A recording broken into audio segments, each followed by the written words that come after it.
Ngayong buwan ng Mayo, posibleng isa o dalawang bagyong pumasok o mabuo sa loob ng Philippine Area of Responsibility.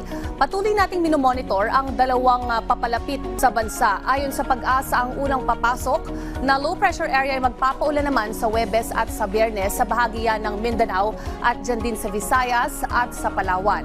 Ang mas malayong sirkulasyon o tropical depression ay posibleng pumasok na rin ng Philippine Area of Responsibility pagsapit ng weekend bilang isang mahinang bagyo o tropical storm pagsapit ng Sabado o sa Linggo. Samantala, nagdadala ng mas mainit at maalinsangang panahon ang easterlies. Nasa 21 lugar ang nasa danger zone o above 41 degrees Celsius.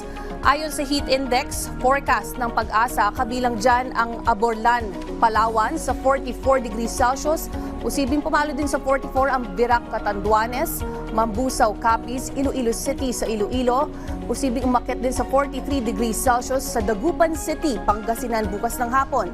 Maging sa Tuguegarao City at sa Isabela, Dumangas, Iloilo at sa bahagi rin ng Leyte at Eastern Samar.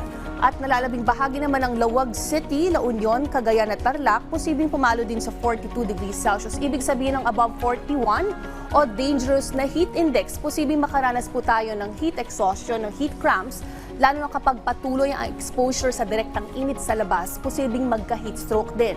Samantala, dito naman sa NAIA area sa Metro Manila, sa Pasay City, tinatayang aabot sa 38 degrees Celsius to 40 degrees, habang sa Mactan Cebu International Airport ay posibleng umakyat sa 41 degrees Celsius. Diyan naman sa Davao City, sa Davao del Sur, posibleng pumalo sa 42 degrees Celsius. Kaya paalala po muli para maiwasan ang heat exhaustion o heat stroke. Magbaon po tayo ng panaga sa araw at kung maaari iwasan ang paglabas sa tanghali at sa hapon.